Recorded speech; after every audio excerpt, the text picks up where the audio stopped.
for me, what the point of all this is look, you can have all the diversity you want, but it's, and I actually posted something along the lines of this just a couple days ago. But look, just like when I don't know how old you are, Michael, but do you remember New Coke?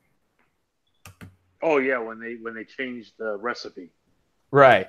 So Coca-Cola changed the recipe to Coke in around '85 or something like that, and everybody was like, "Oh, this is gross. Oh, come on, dude, just give us the Coke we like."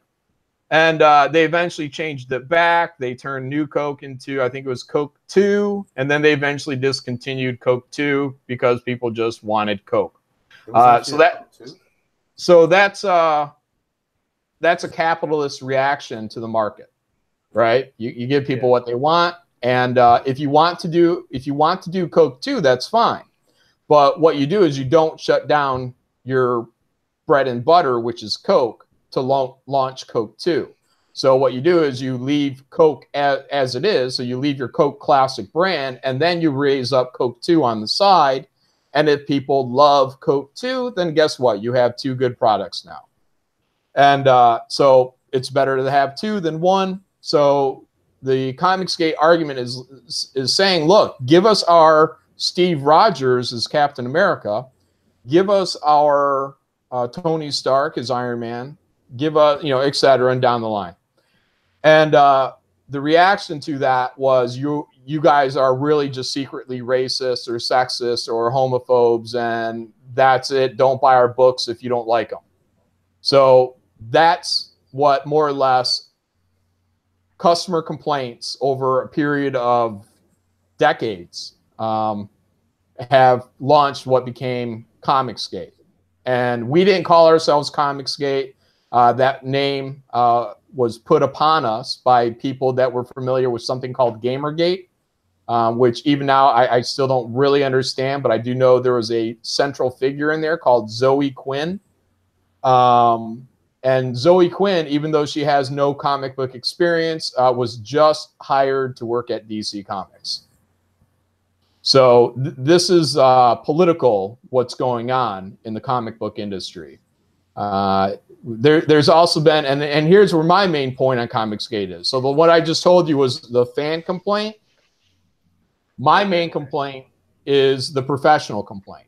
Oh, and also the fan complaint is that professionals are calling them racists and Nazis and homophobes, and all the fans are saying is, look, you can have all the diversity you want, just stop fucking with our characters. Sorry, Elliot, didn't mean to cuss on your thing. I don't know what your rules are here, but my complaint is there's a real political war going on with people who are entering editorial. And editorial are the people that hire people in the comic book industry. So we're all the artists, all the writers, we're all freelancers.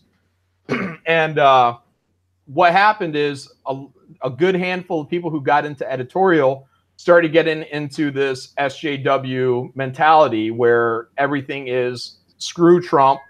If you voted for Trump, you're also a racist. This began to shed the comic book audience that didn't want to hear this. Understandably, you have to understand that some of your audience as a superhero comic book publisher is going to be predominantly male. And by being in the United States, you also have to understand a percentage of them are going to be white. It's just going to be the way it's going to be. So people in editorial were attacking white people because of this SJW mentality. They were hiring in writers who were attacking white people, specifically Gabby Rivera. You can look up her Twitter right now. Chances are you'll see plenty of anti-white racism going through that. And she carried it into her books, and editorial let that happen because she's their weapon. And they've weaponized other writers. So are you familiar with who Ta-Nehisi Coates is? No. Okay, so Ta-Nehisi Coates is I don't know if I'd call him prolific. He's a media figure. You can find him on whatever news stations talking about race and politics, and this is a guy who, when 9/11 happened, and he wrote this in his book, he referred to the firefighters and the police officers who were running into those burning buildings as not meaning anything to him because, you know, slavery. So this is the guy who trashes the very people who ran into burning buildings to save people. Not the government, but, you know, you and me, regular Joes who their job was to protect civilians, regardless of who they were, their face, their skin color, but they meant nothing because, you know, we're in America and it's the worst country in the world. That's a fair examination, because many of those people that put their life on the line or lost their lives were of any race or creed. It wasn't. It should. I don't know why people even. It's such a shameful thing to go that route with those people. Yeah. So this is the guy who Marvel just put onto Captain America. It's a complete miscalculation on Marvel's part, but I can tell you right now, the editor who's in charge of the Avengers office, where most of these problems have happened, he's completely down with the, from my point of view and opinion, he's completely down with the SJW agenda. He has a real hard-on for Republicans. This is documented. He refers to them as 30, in a comment regarding his own son, who was a Trump supporter, he referred to his son as one of the 36% white assholes that voted for Trump. So there's a clear bias going through the industry right now. And when we call this out, we're called bigots and racists and whatnot. Now, for the record, I'm a moderate. I voted for Obama. I consider myself a libertarian. And when I was thrust into this, and you can still do a search, you can do a search right now. One of the top Google searches for me specifically is a article from Bleeding Cool, which tried to link me to the alt-right. And I guarantee you I have nothing to do with the alt-right. But that's still, to this day, an unretracted article, because this is a war going on in comics. I know it sounds silly to an outsider, but it's a war going on in comics. So if you type in John Malin, Jonmalin, you'll probably see something that says something along the lines of SJWs, Nazis, John Malin at a Bleeding Cool. And then you'll see in there how they try to link me into an alt-right organization, which is completely fabricated. But it doesn't matter. It doesn't matter at all. I've even told them it doesn't matter. The article is still up. It'll be up until this war is over. Until somebody finally comes to their senses and handles that. Mm-hmm. Yeah. Yeah, because that's going to haunt me for as long as that thing is on there. So, including, and hopefully not, you know, potential acts of violence upon me. So once you label somebody alt-right, then you might as well be a white supremacist to a certain segment of the population. And again, I'm not alt-right. I voted Obama. I support gay marriage. I have no problem with gays. I have no problems with trans. Do whatever you want to do, just so long as it doesn't affect me. And same with religion. I don't care what religion people are. Do what you do, so long as it doesn't affect me. Well, let me ask you, since you said that, I mean, are you familiar with the Saif situation? Artie and Saif? Yes. Yeah. He hid. Hold on. For people that don't know, Artie and Saif hid anti-Christian, anti-Semitic material in a X-Men comic. Gold, right? Yeah, the first issue, I believe. Yeah. Yeah. So that's, I'm not saying that you believe, but that censorship, that, you know, his belief or whatever have you, that's against the rules. Like, no. I mean, I understand what he's. So I mean, if they were to say let's say anti-Muslim stuff, that would be cool. No, not at all. No, what they did, Artie and Saif was exactly what they had to do. Artie and Saif is working for a company that is owned by Disney. So comic books are still, to some degree, something that you would think would be given to someone for their children. So you don't want to be slamming anybody with any kind of a harsh political view, especially when this, I believe the quote had something to do with don't trust Muslim, or what is it? Don't trust Christians or Jews with any kind of, like, I don't know, legal affair. I saw a couple different definitions, but it was definitely anti-Christian, anti-Jewish. Yeah, and you don't want anything anti-Muslim either. I mean, you have to have reason in what's going on here. And if somebody's hiding anti-Muslim deals, yeah, look, you work for Disney. I have a line that some people don't have, and my line is at the big two, that you are in mainstream superhero content. This is what you do. You make this for consumption by the public.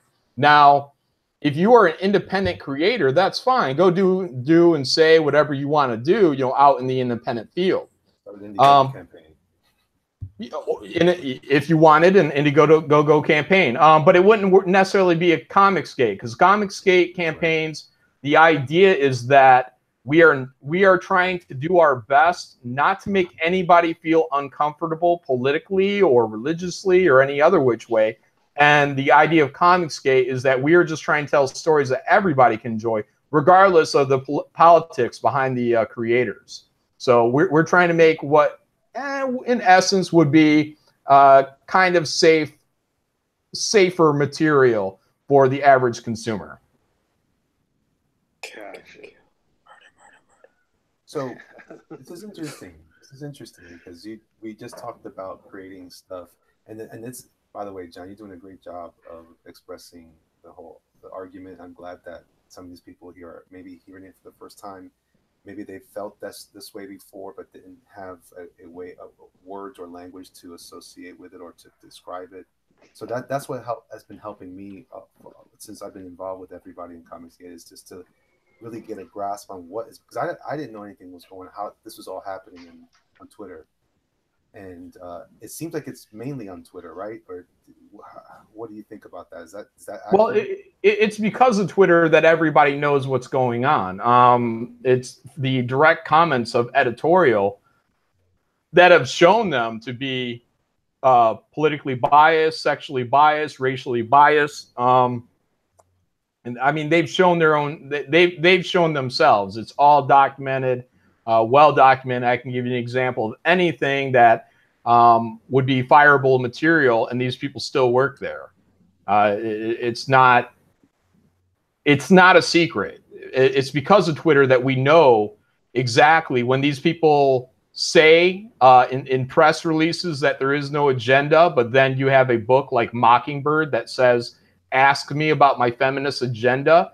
And then when you go onto the Twitter of the editorial and you find out that they are hardcore feminists, and look, there's nothing wrong with being a feminist. I mean, that's the thing too. Look, I hope everybody believes that, women should have the right to vote and a right to work and a right to do everything that guys get to do.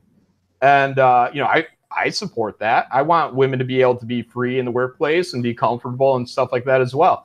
But that's not what I think they've dubbed third wave feminism is about. This becomes more in the way of domination of the workspace, and this quota system that you need to have so many women for so many men, which runs even further into the SJW politics of so many races for so many people. And this is madness. You will never be able to satisfy people once you go down this rabbit hole, because then they will continue the argument. They'll say, okay, well, what about disabled people? What about dyslexic people? What about trans people? Where are your representations? And my point of view is, look, especially in the comic book industry, the comic book industry is the easiest place to create your representation. If you feel that you're underrepresented, be it trans or whatever, then all the more power to you to create trans characters and put them out into the market and create your own company if you want or need to, but I'm sure places like Image would be more than happy to publish you, and put your own representation out there. If not, do an IndieGoGo and create more representation. Now, if you can recognize a hole in the market, that's the whole, and this is something I said today too, that's the whole capitalist idea. If you can identify a hole in the market, why would you want to tell somebody else about that hole? You should cover that hole, and you should fill it and profit from it as well. So if there's a trans audience ready to run into the comic book industry and you know it, by all means, create that content, and boom, you will be a millionaire. Congratulations. But if they're not, then you may not be rich. You may not even do well. But that's on you. That's your risk for you to take for your company. And to expect a company like Marvel or DC to have to do these things, I think that's probably a little unethical and a little un-American when you start telling other people how they have to run their business. Now, if Marvel and DC want to do these things, more power to them, but they shouldn't be shamed into them and or attacked into these decisions. There's plenty of representation of, and there may not be a whole lot of trans representation, but there's always been representation of gays and races in Marvel Comics, and probably DC, but I'm not a really DC guy. So, and even if it wasn't, because one of the arguments, and I can appreciate the argument. We say that there are representation, but then sometimes it was odd. Maybe this is where, and this is where I try to be as centrist as possible and try to understand, listen to everyone's points. If you were to listen to someone discuss this, they might say, because I think it comes from a place of when you talk about justice. I guess if you're talking about, hey man, these people, like for instance, for Hispanics, every time an old guy who was writing comics back in the 70s and 80s would write a Hispanic character, we never sound like that, especially if they're from New York City. Yeah, and even in the recent Daredevil show, there was a couple of situations I was just like, that doesn't sound like us at all. But whatever. I'm not offended by it anymore because I never really was offended. I just thought it was silly. So I wonder if maybe they feel like they're being represented, and then when they are represented, they're being represented falsely. What do you think about that? Like I said, I think this goes back to the same thing. Look, I mean, first of all, you need to have good writers, and you need people to, I would assume a good writer would be someone that is questing for authenticity in their characters and how they sound and how they behave. But again, to pigeon, every Hispanic character into a certain type of attitude or whatnot, I don't know if that's universally true. I can go into the Deep South and I can find, a white guy that talks perfectly, what would be non-Southern, non-country. Look, I mean, there's different people, different strokes, different folks. And, but look, if the authenticity is not doing it for anybody, then like I said, look, there is nothing stopping anyone from hopping onto a piece of paper, typing out dialogue, creating that authentic character for themselves and giving their best shot at it. And, should you get into Marvel or DC, and, you can be that voice that gets on the phone with your editor and say, hey, by the way, I've been reading X, Y, or Z over here, and I just want you to know from my point of view, the accent's off or the background's off or something in here's not ringing true. Maybe you can let me talk to the writer. Right. That's up to them. But if there's a hole and that hole is in authenticity, then by all means, I encourage anyone that has that ear for it or that eye for it to create it for themselves and fill that void. Again, this is comics, so we don't need to have a multi-million-dollar industry behind us. And there's always going to be things and characters and the way they talk, speak, act, or where they're from that somebody's going to say, that's not exactly authentic. I've never I've never been to Vancouver, but I might have to draw it, you know, and someone's gonna be like, oh, you know, that ain't how the building looks. And yeah, okay, I'm moving on. That's why I make up all my cities. Small town USA or USF. Yeah. But that's not, you know, I don't see that as anything that me personally I'm going to lose any sleep over. You know, you yourself said you weren't even really offended. It might have bugged you. Sure, I can see it bugging people, you know, and I can see, you know, the CN Tower being drawn wrong in Toronto, you know, as bugging people from Toronto. But it's so trivial. It's so minor to me in the grand scheme of things. Well, obviously, I'm playing devil's advocate. No, I understand you. Yeah. And because I a good buddy of mine here in the chat is saying, you know, he was commenting how when Luke Cage first came out, how he had this, you know, this kind of jive talk to him. And the only thing I can say to that is, at that time, you know, there weren't many people of color or Black people or Hispanic people or Latinos, whatever you want to call it, working in that company for a variety of reasons. And maybe some of those reasons were negative, and maybe some of them were just happened to be coincidental. I really don't think we can criticize that at this point. That's a moot point. What John is saying, this is what I've been telling people at every chance I get, is, and this is not just about these topics, by the way. This is about, hey, listen, this is for every creative person that has an ounce of a story that they want to tell. There's no limit to you anymore. The avenues for you to tell stories are wide open now. And if you really want to see that kind of characterization in this whole Kari says my job suck. Called me a job sucker. That's true. If you want to see that kind of representation, by God, go make it. Go make it is what you're saying, John. Go do it. And maybe get the job in Marvel, but I suspect that that's not necessary. I don't think that's even the point anymore. I don't need to go work for them to do what we can do. And what we're seeing now is there's plenty of people who want to support that type of material. And if there isn't, then I like what Doug said recently. Go put it somewhere else. Go put it somewhere where it's free. If you really have to have it, it is burning in you to make it to realize it and have it manifest. Have it manifest somewhere else where you can put it up there. Mm-hmm. I mean, some people, I've been enjoying how some people are utilizing the even on Instagram. There's something called an Instagram story. John, no, you don't use Instagram that much, right? I don't use it. Yeah. So there's something called an Instagram story where you can post up like these little slides of whatever. It could be a picture, and usually people utilize it for some goofy, you know, Snapchat type of presentation. But what they're doing, what I'm enjoying a lot more, is people are starting to take that same presentation and putting up panels. So they're putting up like daily comics or weekly comics, and they just keep adding to it that way. I think that's freaking brilliant. Are they drawings or are they photos? They're drawings. Oh, okay. Because you can post whatever image. It could be a JPEG or whatever. And as long as it's on your phone, because that's the only downside to Instagram, by the way, is that it's all on the, what do you call it?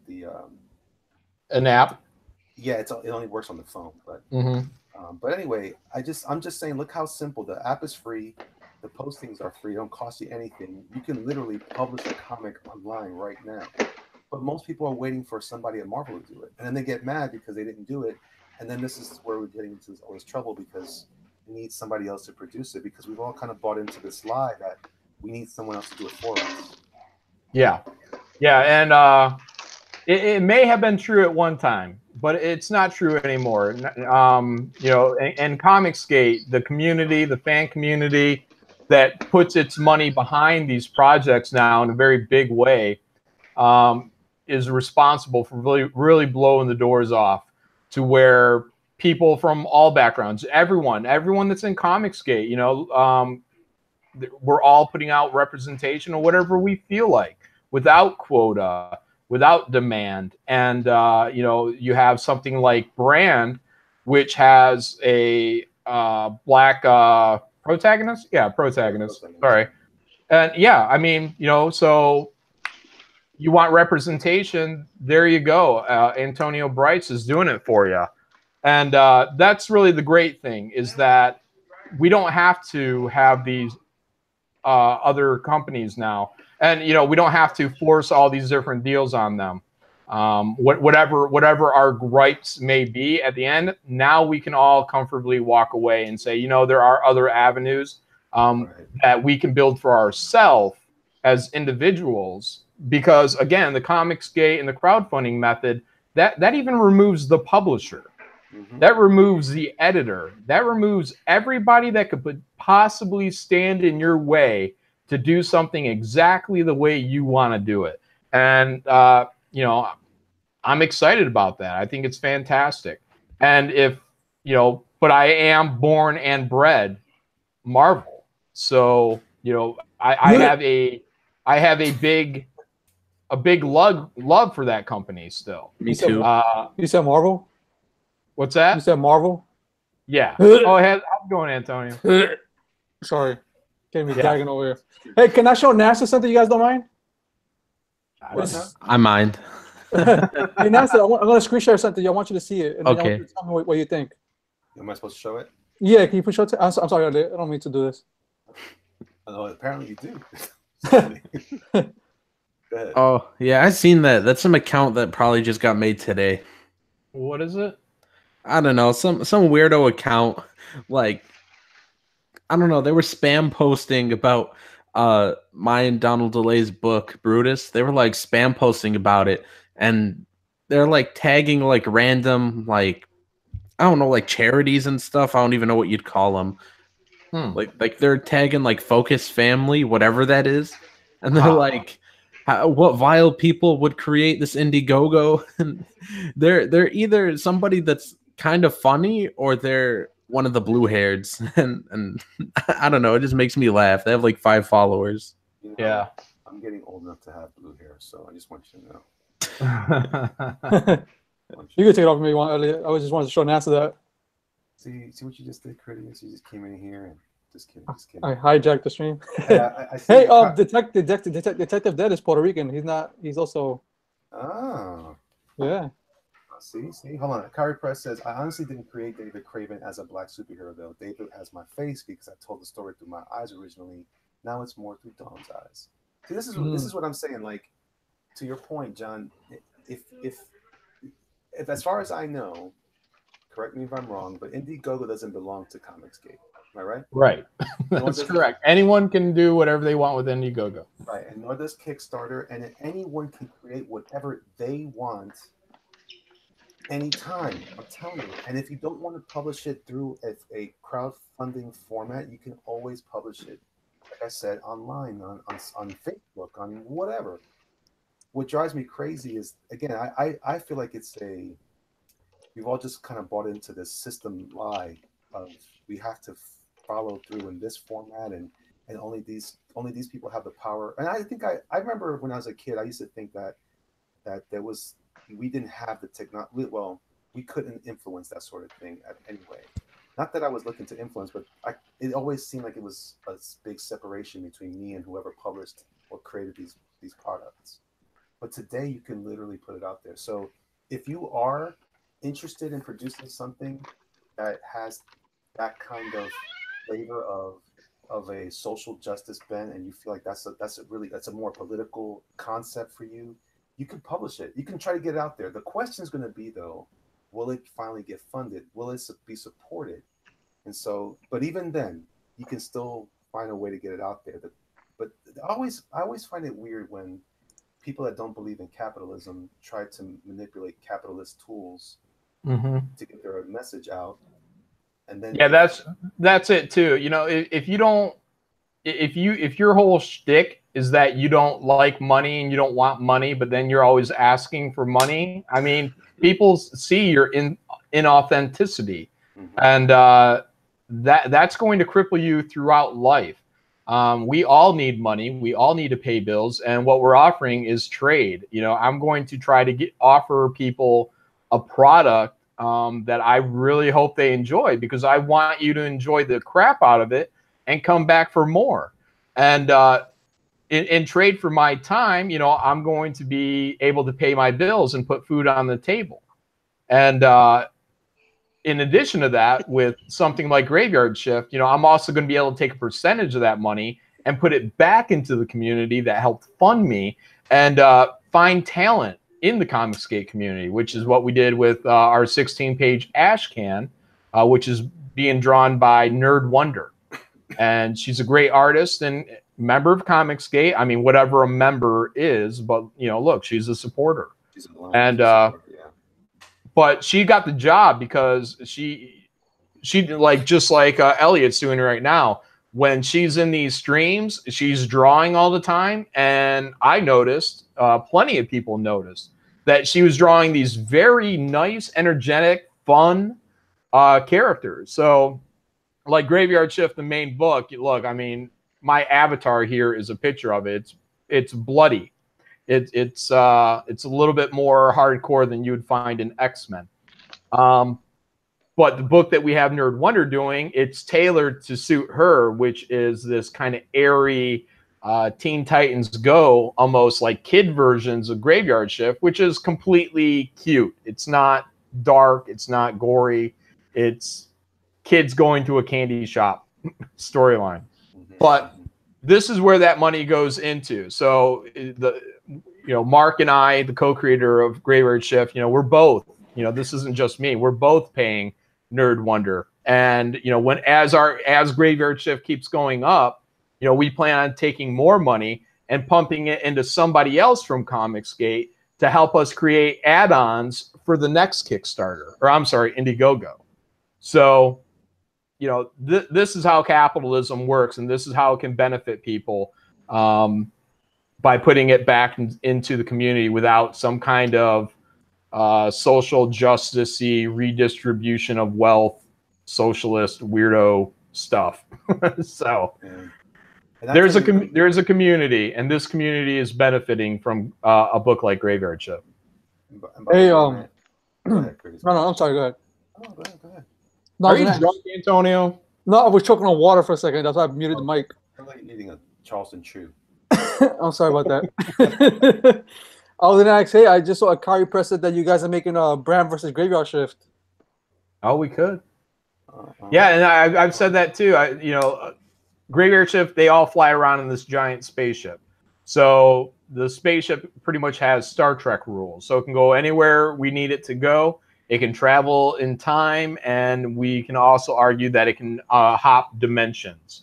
So even though these books may or may not take place in the same universe, Graveyard Shift can pop into, ideally, anyone's book and interact with them in a real way. That's like cool. Timothy Lim and I, we've already talked about potentially doing something with USAGI, which is his bunny rabbit character.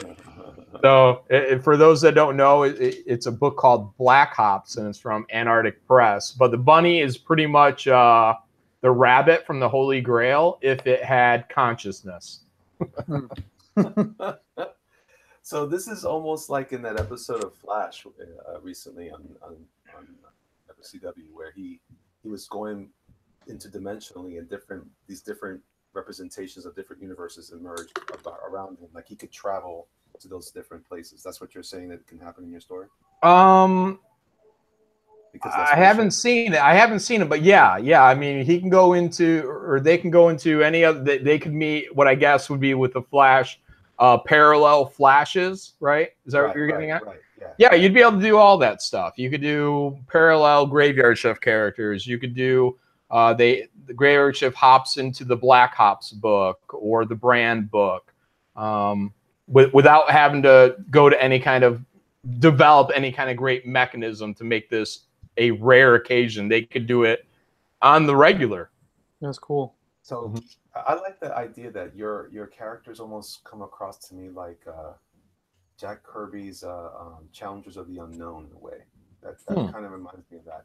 It's cool because I was just thinking it'd be fun. I mean, obviously my story hasn't gotten this far yet, but if along the way maybe as a character is stumbling through the woods in my story, also they stumble upon a ship, and just make these little cool nods. Because I was listening to Peter Simetti talk about some of the creators over at Alterna were thinking about finding a way to kind of bring everything, create shared universes over there.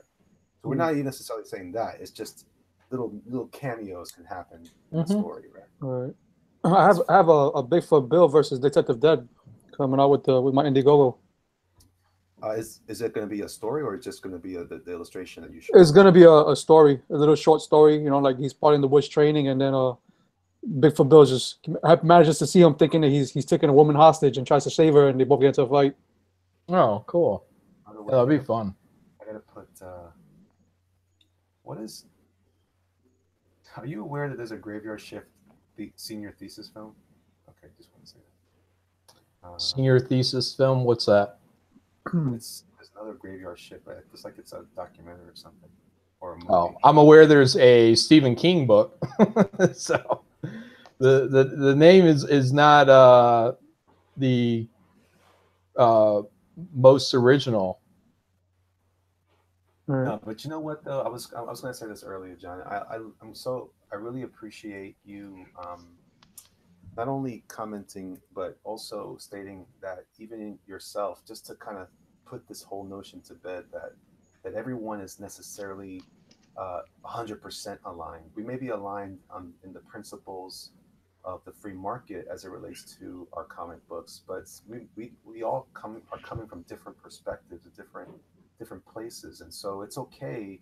You don't have to be specifically Republican. You don't have to have voted for Trump. You can. It's more about, do you want to tell a great story, and do you want it to be for everyone? And you had to be racist. And yeah. A little bit of racism goes a long ways, Elliot.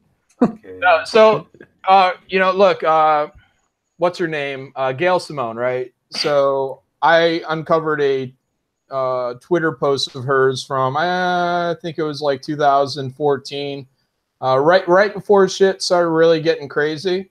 And what it was, she wrote something about how the cis, white, heterosexual, patriarchy, I guess, just what are the bullshit, that these things need to be, that she described it like a tent, and that these are all poles of the tent, and that in order for them to win, they need to chip away at these poles.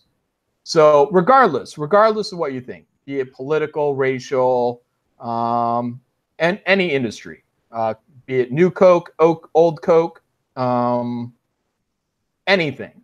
I actually, let me finish here real quick. I love the idea of what she said, but she is going about it as an SJW would go about it, okay? And that's a destructive way, where they believe the only way for people to be raised up is to destroy something. Now, what I like about the analogy of a tent, okay? So let's just say it's all this, Marvel, whatever. Yeah, it was built by white guys. It was built by the patriarchy, boo-hoo, or Jewish men, whatever.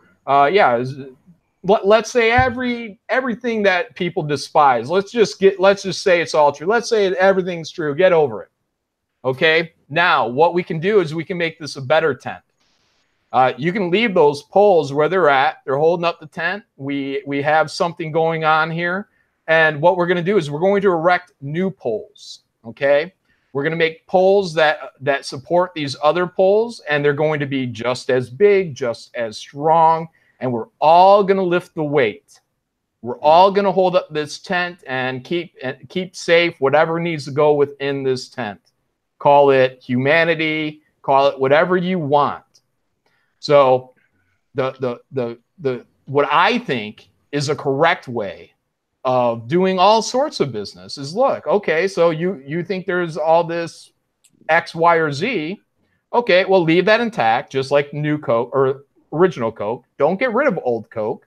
Right. Keep old Coke, and then try to build up all your other tent poles along the way. And some of them will go all the way. Some of them may struggle. But you know what? As we keep going on, we will all try to keep erecting these tent poles and making everybody underneath this tent good, strong, healthy poles.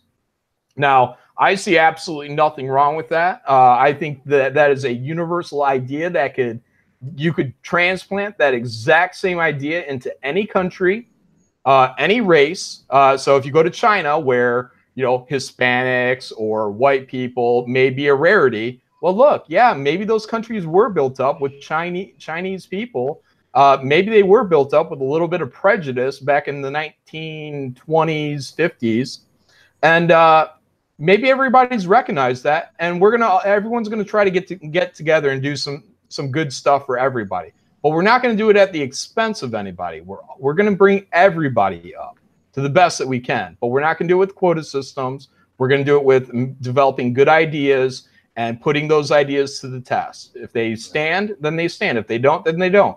But we're all in it together is the bottom line. So we're going to do what we can for people, but it's not going to be at the expense of other people. Right.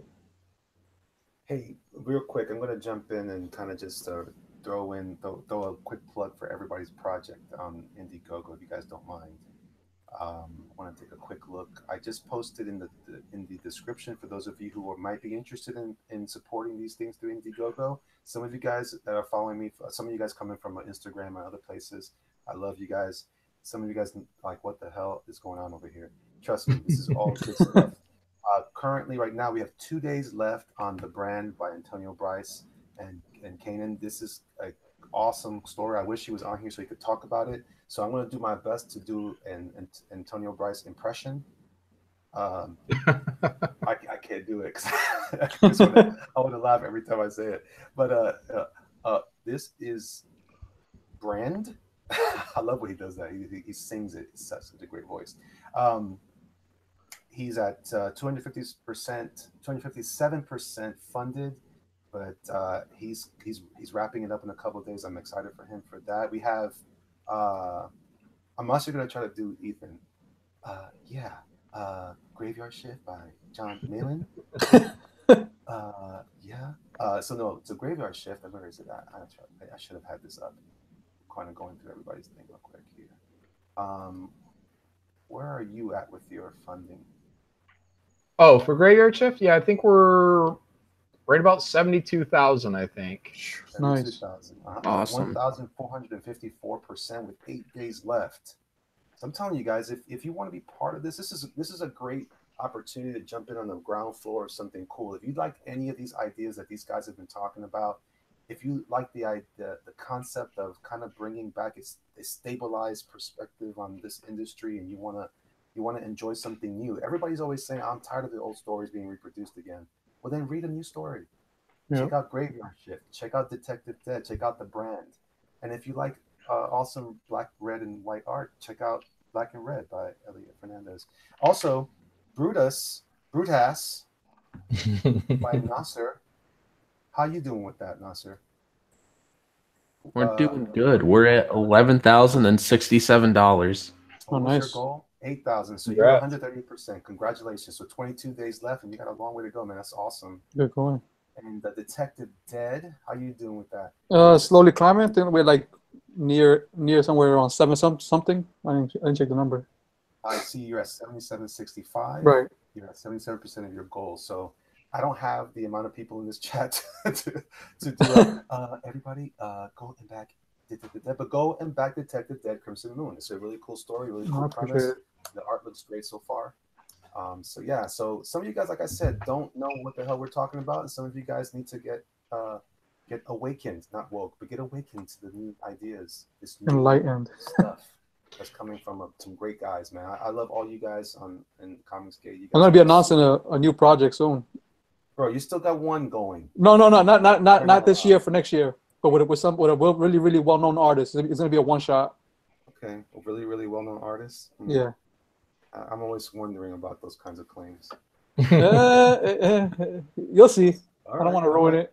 All right. I don't want to get harassed by a certain writer in this chat.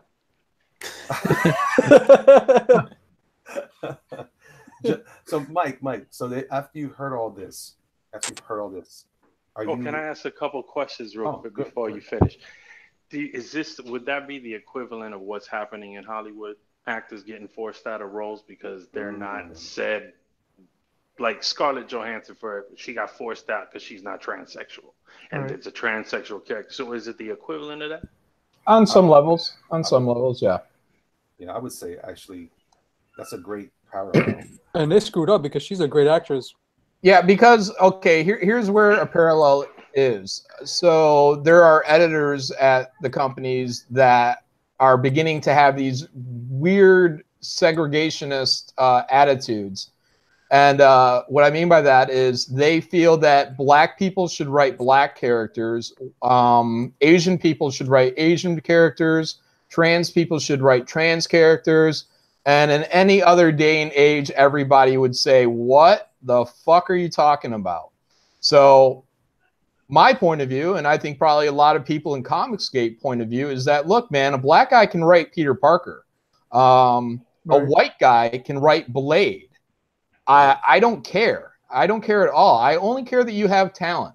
And just like we were talking earlier about, well, can you pull off, a Bronx accent or what? I don't know. But if you're a writer, I mean, that's kind of your job.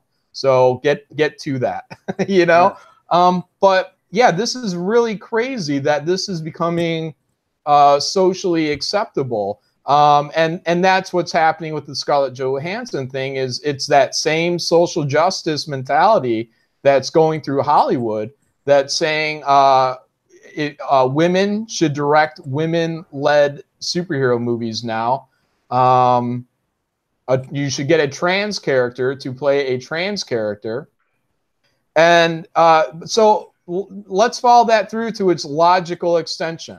Does that mean that every white straight male has to be portrayed by a white straight male? Because that sounds kind of bullshit, doesn't it?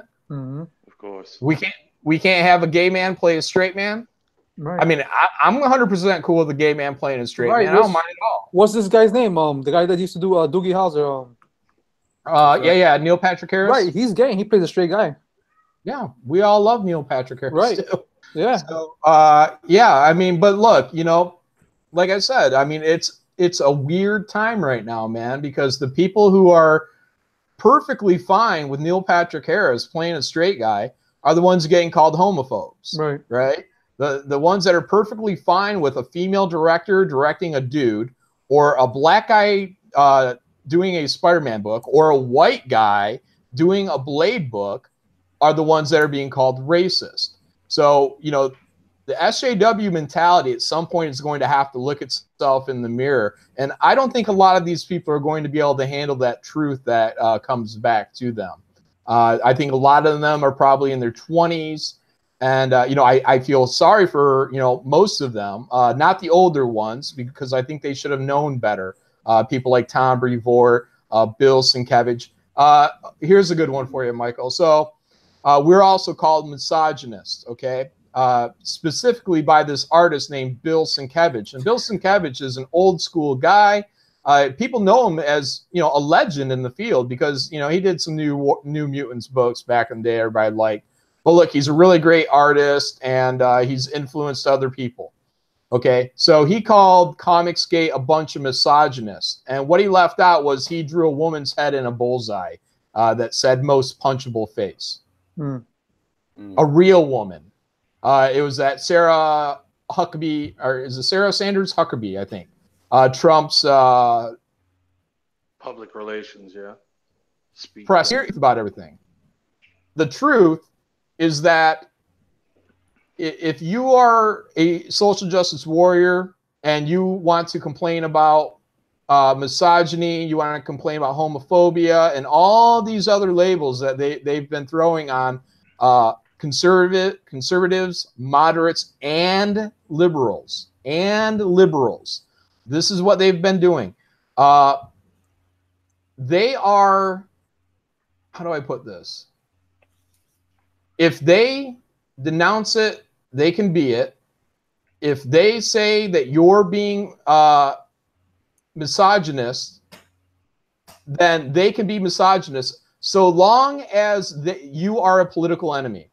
Once you are a political enemy to them, it doesn't matter if you're a woman. It doesn't matter if you're a trans. If you happen to be a different race, you're specifically black, you are now an Uncle Tom. If you are Chinese, they will call you an Uncle Chong, which I just learned about not too long ago. And yeah, but we're the racist ones. Okay? So filter that. That's crazy. Yeah, I just I just was wondering why everything had to be specific, like extremely specific, just like the because doesn't that fit into their identity? Like, how can you say that that white person didn't grow up around black? You know what I mean? Like Steve Martin and the Jerk.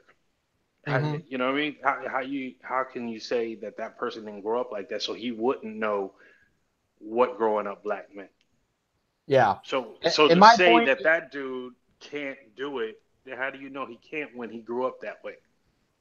yeah, and I say we need to get rid of these qualifiers for everything. An actor doesn't need to have that life experience. A writer, I don't think it needs to have that life experience. Now, it may make it more authentic. It may give that person a extra edge that somebody else may not have had. But look, that's not the name of the game here. The name of the game is to entertain. And we're all trying to entertain people. Comedians, every art form is trying to entertain people. Except me, I'm trying to preach to you. Yeah, except Nasser, because he's the opposite SJW, whatever that is. So, well, I think you made a great point, man. When we focus, the part of the conversation, because part of the problem is that there's a lot of intelligent people involved in all kinds of entertainment, whether they're the consumers or the producers. And I think what's happened is there is a valid conversation going on about racism. There is a valid conversation going on about poverty and politics and people who are taking advantage of the system and blah blah blah. There's plenty of that around there. But I think the biggest thing that I think has been helpful to me is to hear people like yourself and everybody else in this group say things like, let's make our stories entertainment. Let's give them an opportunity to escape some of these heavy conversations, because sometimes we need that. And so I feel like we do ourselves a disservice when we start to make this opportunity to kind of just take a step back and breathe for a second. Imagine if you're taking a walk and you need some exercise, and you go take a walk, and the only thing you're telling yourself, you put on some music in your ear, and the only thing you're pumping in your head is stuff that's clouding your brain anyway. And I think that would be counterproductive. And I think that's how we should approach these projects. I know that we are, and mostly in this group.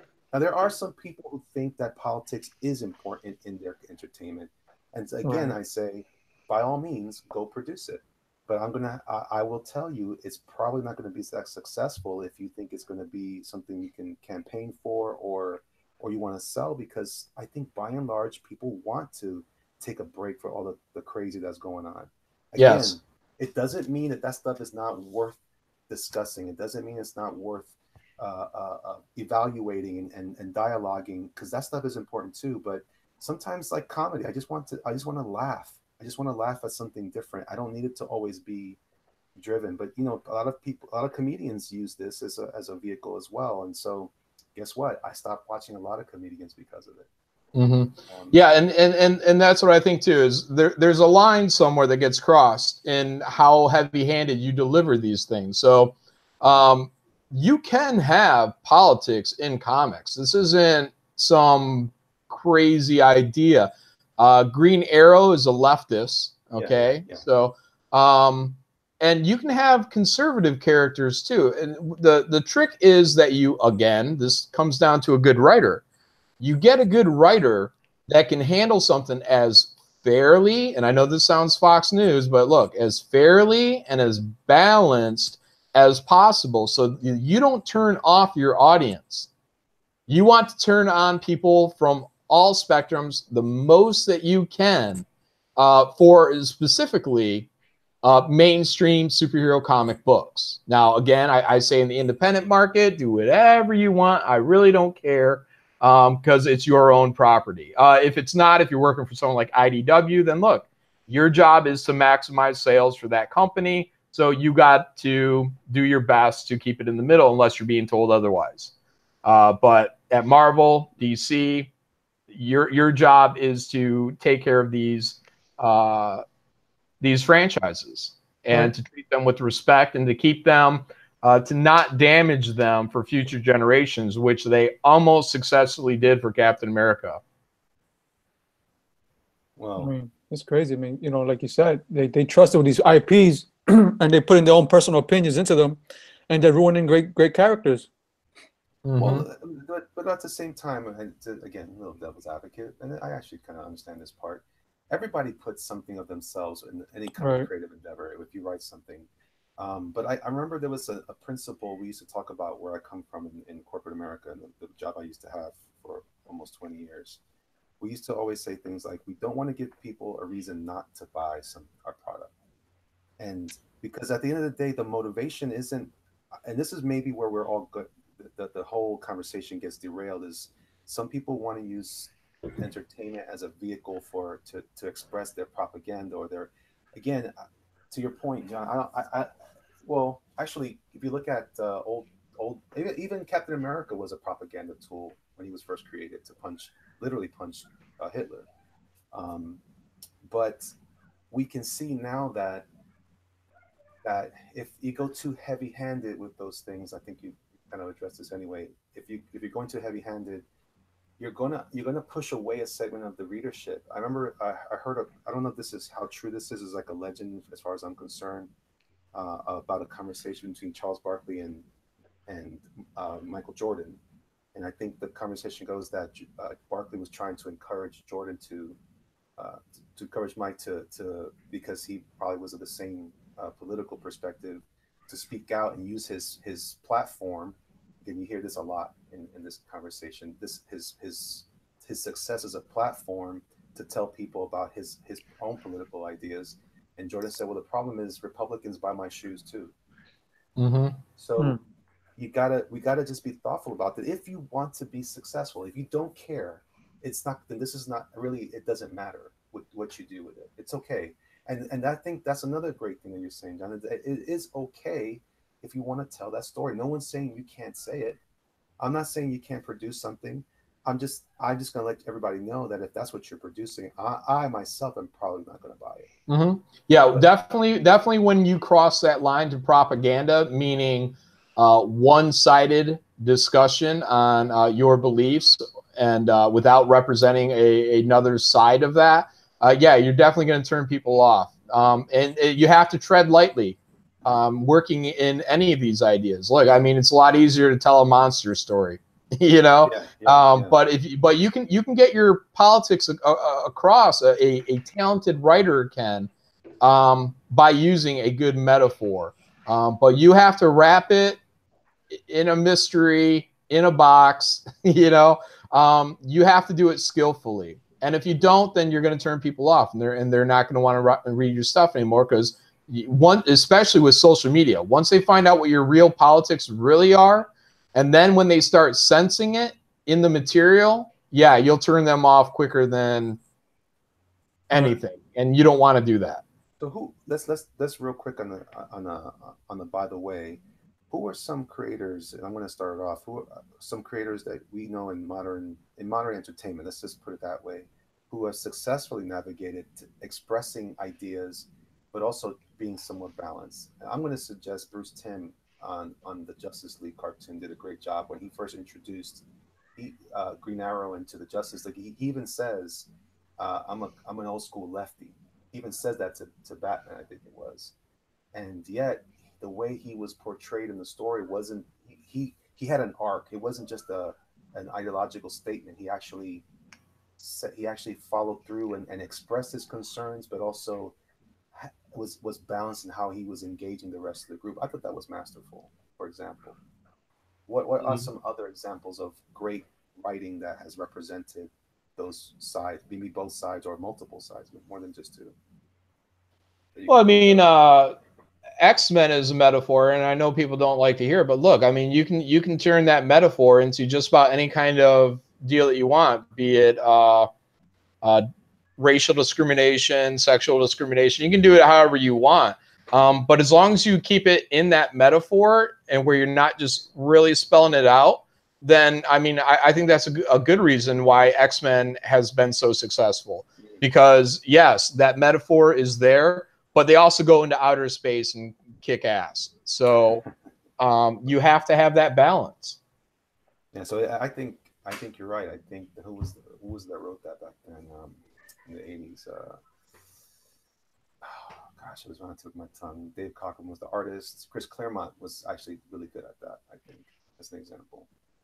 I'm just doing this for the sake of the people who may be involved in who are listening to this and wondering what is the practical application of these ideas? Because it can be for some people, they don't understand it. Like they're only political. They're only, like I noticed in some people in the chat have been kind of, one person may state one version of this that sounds like, yeah, I agree. And then in another comment will almost sound like they're in complete opposition. It's because sometimes we all have different feelings about these things. I like it though that people can know they can express all sorts of stuff as long as it's done with craft. I've always felt that way, especially like guys like Grant. I mentioned Grant Morrison today at the convention. He's just weird, but I like him.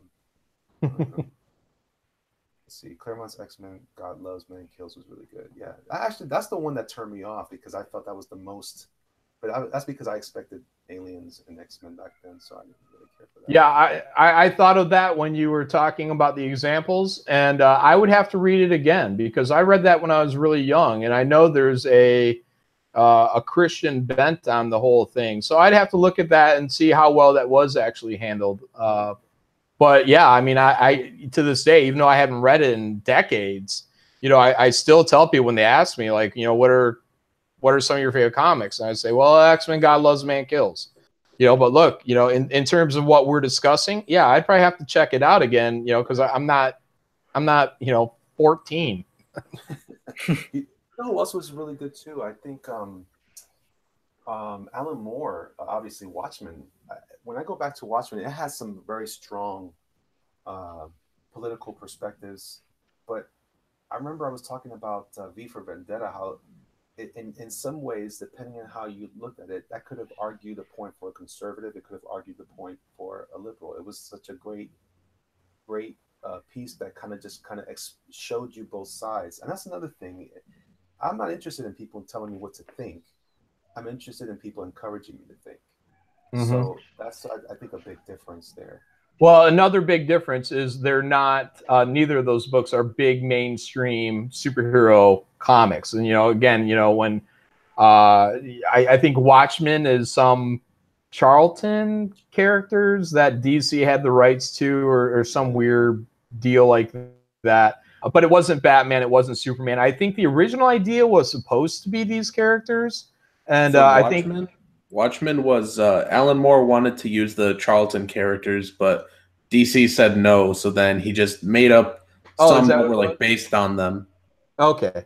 So whatever the case is, DC went in and protected whatever their properties from being put into a story that, for whatever reason, they felt was going to be maybe a little bit too much divisive for those characters.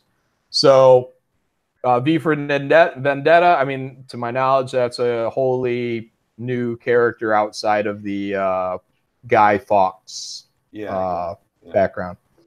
But yeah, again, they're not mainstream superhero characters. So those are, look, if you're going to go out there and you want to get political, whatever, that's probably the best way to do it is not using Superman, not using Spider-Man, because these characters are large. Well, maybe not Superman because he's still the American way. But look, Spider-Man, he's apolitical, or he should be.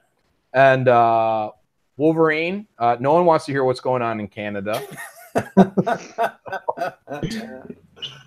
So true. We're good. We're good with the.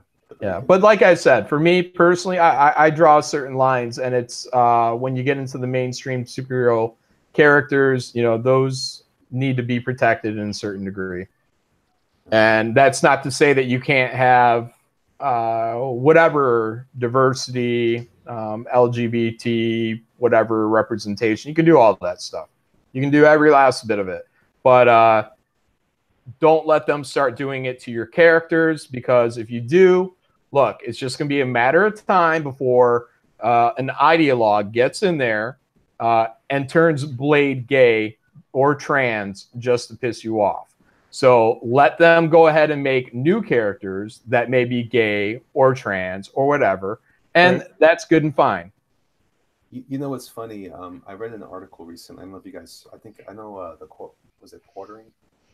He did a video on, I think, on the argument that came up recently about Tomb Raider, and just to kind of just for me to just jump in with how I see this stuff sometimes. The argument was that there's already been a narrative that our movement or anybody on the right or thinks other than the SJW is a white male or racist white Nazi male or whatever you want to call it. But they made the comparison to white women, and I'm thinking to myself, man, women have been fighting in this culture for so long for what they have, and now they're fighting against each other. That's how ugly this is. That it's not enough that a female character has been successful. They have to tear it down even further and say, well, yeah, but she was white also. Mm-hmm. I can't believe that's even a point to be made now. So it's very interesting. These are people that pretend to have righteousness, and all they do is spew hate, segregation. They only divide. You can give them everything they ask for, and it will still not be enough. And that's what I was talking about earlier in terms of a slippery slope of,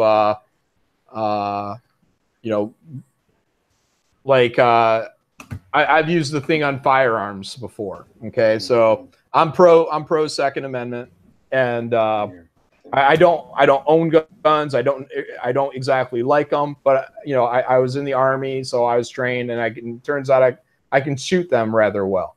So, but look, I believe, and it's fine for everyone else to believe whatever they want to believe. I'm not really here to argue it, but I believe that the Second Amendment is there, that if our government should turn tyrannical, or if we get in a position militarily where regular people need to grab arms in order for us to win, then we have those arms to get in there and fight. Right. Okay?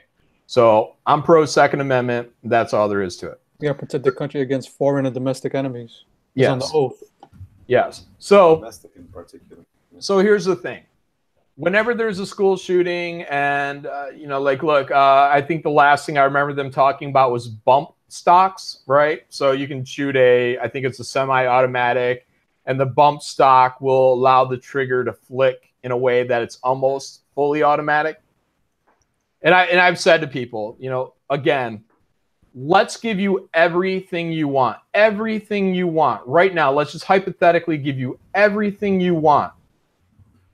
And when there's another school shooting or another deal tomorrow, you will once again ask for more.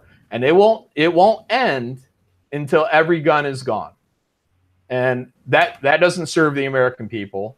That serves the exact idea. If you think Trump is the Antichrist or a dictator in waiting, then why in God's green earth would you want to get rid of guns? Right. They just want to disarm us. That's what it is. Yes. Don't let anybody trick you into giving up your arms, because that's the only thing at the end of the day that will keep you give you a fighting chance against a government that goes tyrannical or a massive invasion by enemies of our country. Did you read what's going on in Minnesota? Oh, brother, what? There's radicalist Islamists over there, and they're acting like they have like these uniforms, and they're acting like police force, and they're forcing like Sharia law and whatever. And some of the people in the town had to go up against them, and they're blaming the mayor for that craziness over there. Really? Yeah. I have to look that up. Has anyone else heard this? No, I haven't heard it. Oh. No. So, I hear a lot of stuff about, Sharia law. And look, I mean, I live in Michigan, and Dearborn's not too far from me. But this keeps coming up. And look, I'm going to go out there one day because I just got to know, because I need to know this firsthand. But I hear people say like, oh, you can't go there because it's almost like a no-go zone, I guess, or something like that. But, I don't know how true any of that shit is. So I have no problem with you know, again, any religion wanting to take care of their own flock the way they feel they need to take care of their own flock, you know, that's religious freedom. But if anyone is actually taking over any kind of streets or whatever and forcing that onto other people, regardless, be them Muslim, Christians, Jews, anybody, yeah, that's not cool. So to what extent this supposed town is being taken over, yeah, I would be uncomfortable with that from any position, from any religion doing that. Right, I agree. Hey guys, and as a side note, if you are going to be concerned about these sort of things, put down the Twinkies. That's probably the worst thing you could do is be fat and trying to run around trying to protect yourself. Just saying, get on a diet fast. Yeah. Well, you can just give me the Twinkies. I'm a good enough shot that you know, I'm not gonna have to do a lot of running, and if I do, then screw it. I gave it a shot. But yeah, I'll stick with the bullets and the guns. You can go watch Zombieland. It's got perfect tips. Listen, when I was a kid, when I was a younger man, we used to have these conversations like hypotheticals. What would happen? So me and my buddies were like, "Hey, listen, we're gonna get together, and we're gonna have to call each other and get to a meeting place." And I said, "It's not gonna work. I'm gonna call you. Hey, man, fat man down, fat man down." I couldn't make it. So anyway, I'm just saying, enjoy the Twinkie for now, but consider losing some weight just in case you gotta run. Anyway. Or at least take some firearms courses and compensate. Yeah. Well, that's good. And just keep a segue and in case you need to skedaddle or scoot along quickly. Guys, I appreciate you guys so much. Mike, again, I hope that helps to kind of reconcile some of those ideas. I know that I've shared some stuff with you, and maybe I haven't done a great job, as good a job as John has tonight. And Curtis, thanks so much for jumping into. Oh, hold on. Let me add one more thing, if you don't mind, Elliot. This is on a conversation that was happening earlier. So when I was talking about, you know, making characters that are representation. So I don't know how much Mike knows about what's going on in comics, but so there was Iceman, and they abruptly turned him gay. Jean Grey read his mind and just out of the blue said, "Bobby, you're gay." And he's like, "What?" And then all of a sudden he became gay. Okay, so in most people's mind, this is an example of bad writing. So now, not everyone in comics gay, because look, there probably are people that, well, there definitely are people they have religious views that go against homosexuality, so they're not going to be, you know, jumping for joy, you know, that this kind of thing is going in their books. But look, this is my view. This is not everybody in comics gate's view. My view is, look, if you wanted, and I like Iceman, you know, I've known him since Spider-Man and His Amazing Friends when I was a kid, okay? So if you wanted to take a character like Iceman, who's a, you know, B, C-list kind of character, you know, he's definitely not Wolverine. You know, he's not rocking his own book on merit because they keep canceling it and relaunching it. But if you wanted to take a character like Iceman and turn him gay, I would say then do this in the most well executed as any form of literature would have done, and give us a story arc on Bobby Drake that goes out maybe 4 years. Okay.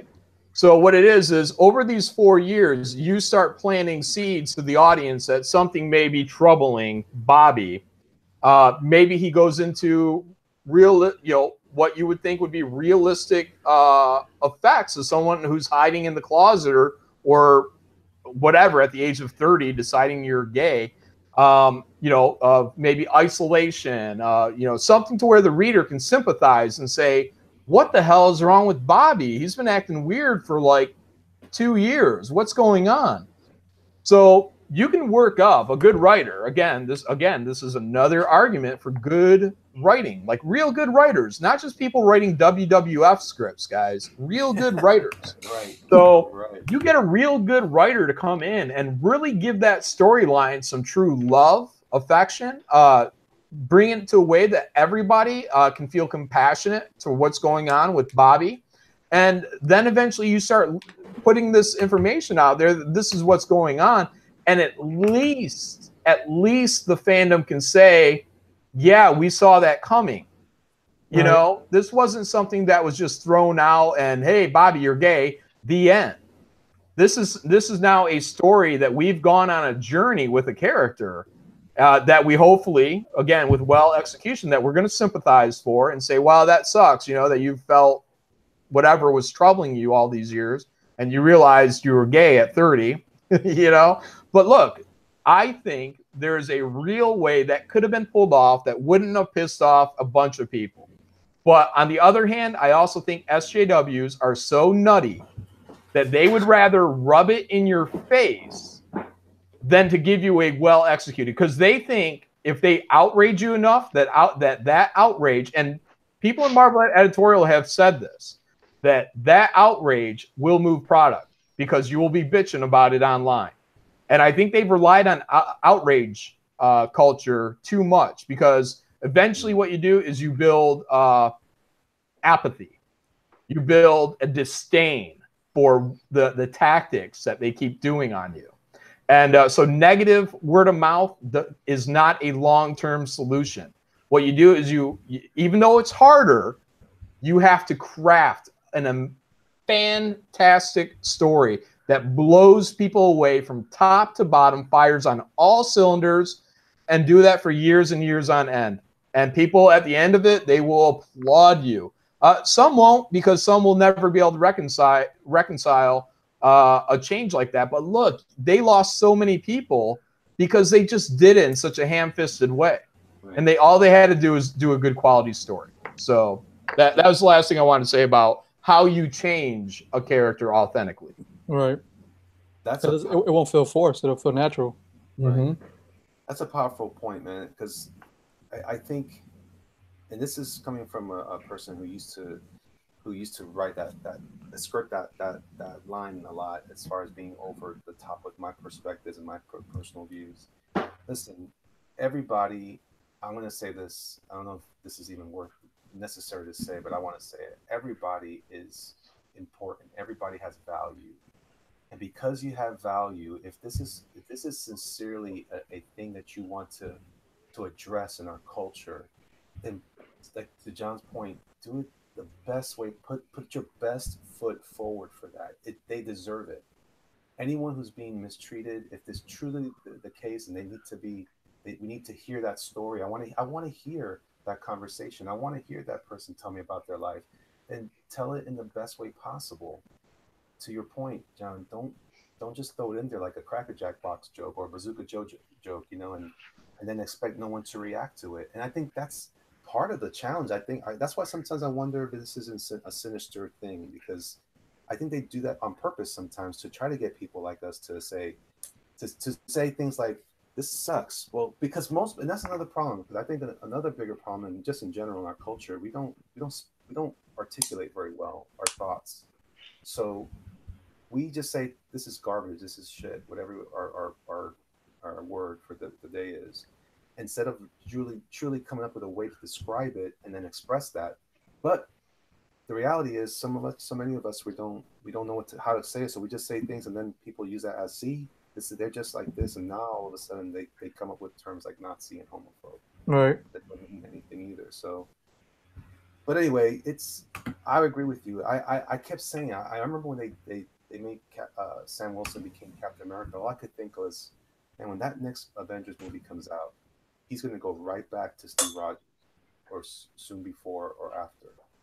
And how disingenuous is that to change that character, give those people this idea that they would matter, and then take it away from them for exactly the reasons why they're complaining about us, because for business reasons.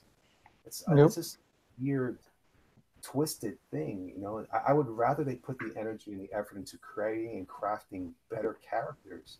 If Sam Wilson's not good enough, then do a better version of him, or whatever. But don't do that. That's not the way to honor that argument, if indeed that's the argument you're trying to make, or you're doing it for that purpose to fill a gap for people who are misrepresented. Well, then represent them, truly represent them properly. And not just, hey guys, sorry to interrupt you, but I'm gonna head to bed. But thank you for having me on. Later, Nasser. We were already wrapping, Nasser. Yeah. See you guys. Sure. Take care. You were already not here most of the time. Gosh. Sorry. We forgot you were here, Nasser. Have a good one. seriously, guys, thank you so much Mhm. for bringing some great content to this epic doodles. I really respect you a lot, John. Curtis, I respect you too, brother. You're doing a good thing. I read your comment earlier about uh, Detective Deb being Puerto Rican. That's awesome, man. I appreciate that, and I love that what you said, that is he just happens to be that, and you're more interested in his character, not just Right. That's I want you see like fine, like I create him in my idea like that he's Puerto Rican, but that's not my focus. My focus about him is his story. You right. understand? If down the line somebody in the future asks me, hey, so what's his race? Then I answer, but I'm not gonna put it in the story to give people a validity, like, hey, this is what he is, everybody let's come accept him, Yeah, how come he doesn't eat rice and beans all the time? See what happened? I hate that. Well, listen, Mike, Well, how you hold feeling? on, hold on Oh no. before you leave. Let me. Okay, just because I was wondering because you guys are talking about sci, and now I just want to say what I'm gonna say because You think we're if racist? if well if because like I said, collectors seem to be in this middle, and you got a hardcore they support this side, and you got the hardcore that support that side, then you got the people in the middle that just kind of we don't want to be involved in the mess. We just like the arts. We don't want to bring in the outside mess and cloud the artwork. So if when Saif got shunned for whatever he believed, whatever that was, what do you do with the artwork? Does the artwork become tainted? Do you get because people are like, you get rid of it. Hmm. You sell it. You get rid of your art. You don't support that. Give it away. Sell it. Whatever you're gonna do, don't keep it. And then it's the same. And what's weird is it's the same thing with Ethan's art because of what he believes and what he says. People that don't agree with that like get rid of his stuff. You sell it right now.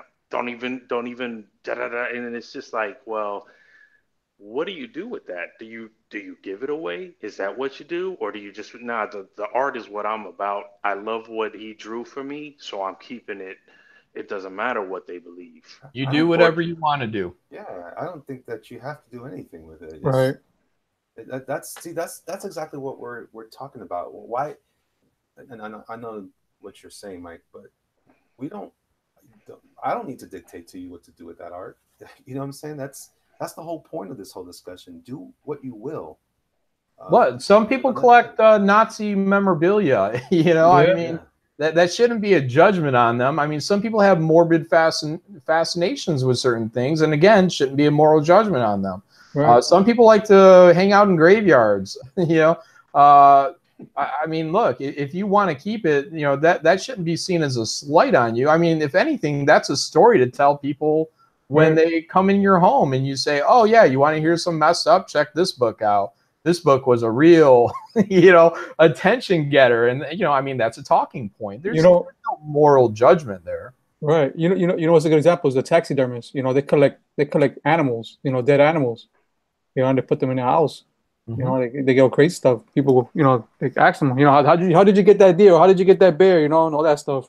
You can't criticize it for it. You can't say that they go around killing animals for the hell of it.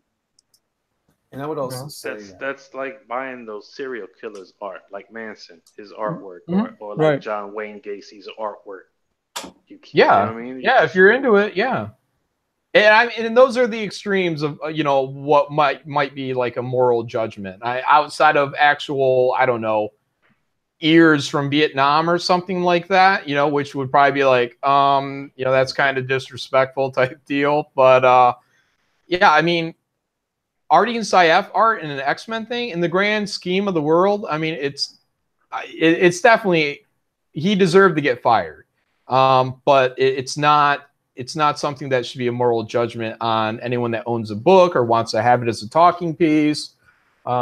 It's history. That's all it is. So yeah, I heard Doug and his buddy from Riff Tracks say recently one of their favorite uh, one of their favorite composers in classical music was a Nazi, and it's oh, just really? yeah, I forget who it was, but it's a well known. He was participated somehow or involved or something like that, and I thought that's a great.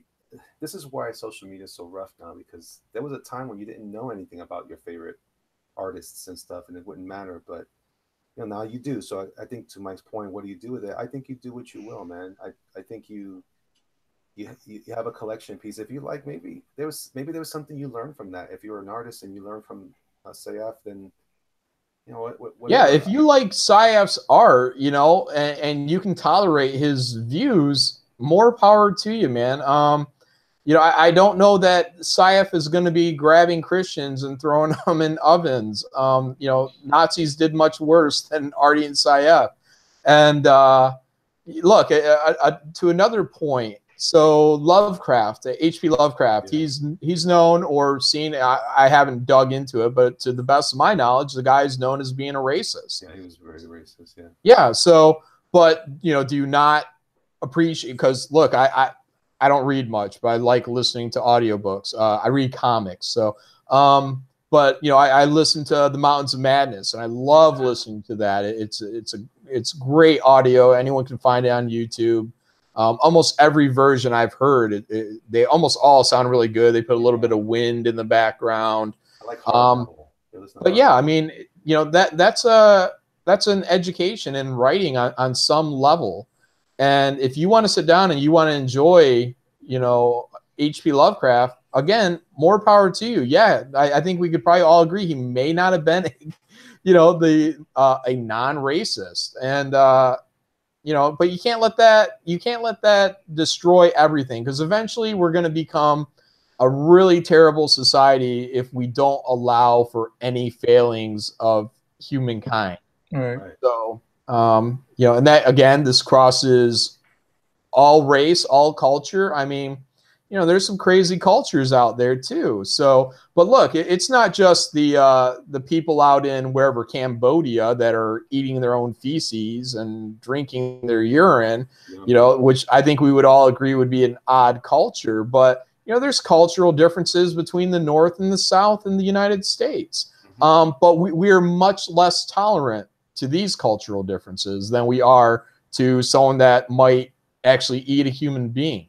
Oh, Thailand, they do that. Thailand, they take the leaders, and when they pass away, they take them to an area and they chop up their bodies and they serve them. Who does that? In Thailand. Oh, Thailand? Oh, okay. Right. You know, I haven't heard that. I don't agree with that either. But, you know, or even more cultural differences. Yeah, I think this could probably be said cultural differences. You know, things like abortion. So, again, from one point of view, this, and trust me, I'm not going to give any one way or another on this. I'm going to do this as fairly as I can. But from one point of view, people see it as a destruction or murder, straight up murder of a human life, right?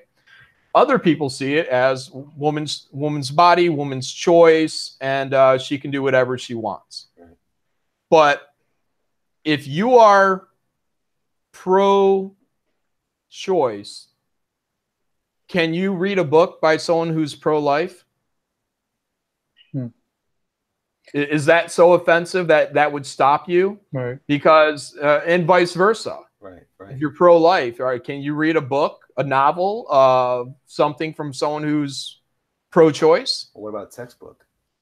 Yeah, can you read these things? Because look, again, the difference between someone who's pro-life and pro-choice. I mean, this is someone who firmly believes you're murdering somebody.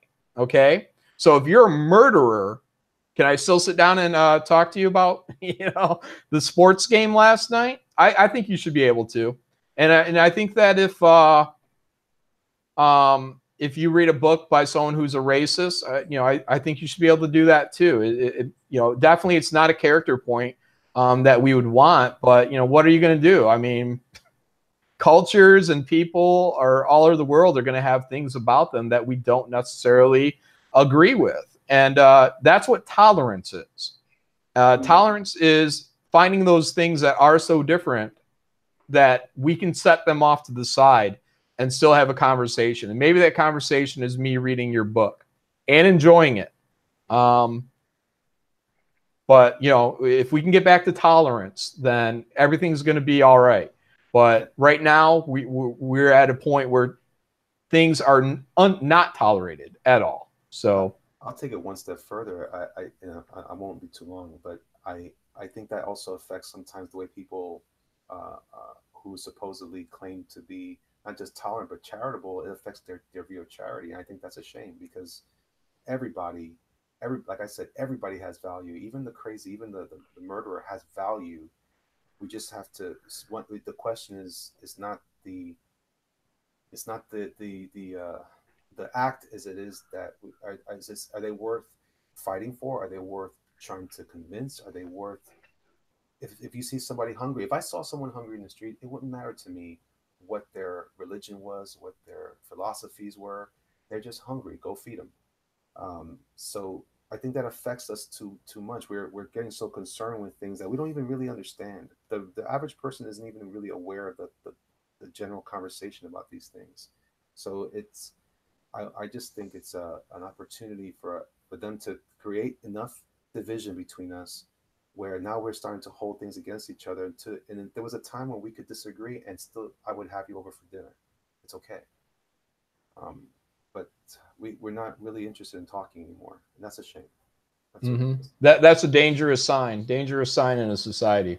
And we have to be very careful about that. Well, boys, I do have to get going. I promised my wife I'd go to bed at around 1 o'clock, so I can.